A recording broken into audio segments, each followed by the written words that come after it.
D'où est venue cette idée, cette envie de faire le tour du lac en courant? Elle est venue de mon retour du Maroc dernièrement, octobre. J'ai participé au dernier marathon des sables de 2021 et qui a été vraiment très particulier cette année parce qu'on a eu des conditions de chaleur extrêmes, donc beaucoup d'abandon et le décès d'un concurrent qui s'appelait Pierre. On a tous été, on peut dire, en état de choc post-traumatique quand on est rentré. Je me suis très vite dit, il faut qu'on fasse quelque chose pour honorer la mémoire de Pierre parce qu'il est parti pour vivre notre passion. On est tous passionnés du désert et de course, et lui, il est pas revenu. Et Noël, ça va être le premier Noël sans lui pour sa famille qui est vers Nice, donc Isabelle et ses enfants.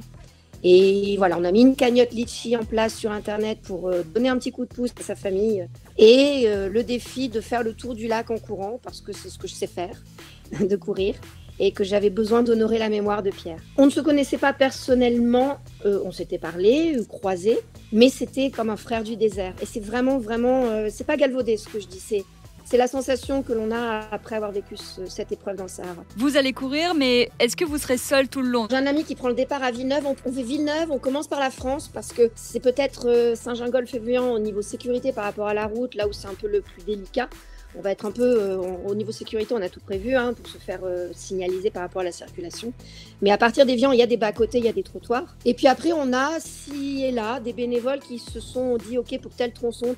Alors, il y a des tronçons où je serai seule, mais c'est bien aussi dans ce genre de distance d'être seul avec soi-même. On fait un peu la lessive dans sa tête. Des gens qui se sont portés volontaires pour venir nous joindre sur des ravitaillements, puisque le camping-car qu'on nous a prêté va faire de 25-28 km en 25 km. Sera chargé de denrées, même de bonnes choses, parce que c'est quand même Noël, pour que tout le monde puisse se réchauffer, boire, manger un coup, et moi aussi. Comme j'ai partagé sur des réseaux sociaux où j'ai dit aux gens, demandez-moi en ami, entre guillemets, sur les réseaux sociaux, et puis je partagerai régulièrement la position, et puis welcome, venez vous joindre à moi si vous voyez que je suis pas loin et faire quelques kilomètres. Niveau difficulté, qu'est-ce que vous avez noté? Les difficultés que je vois sont surtout au niveau sécuritaire.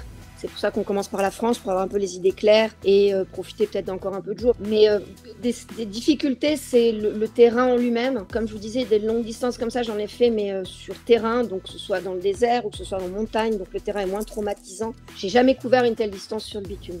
Mais je suis tellement enthousiaste. La famille de Pierre, là, sa femme sait ce qu'on fait, elle est très touchée. Et juste ça, j'irai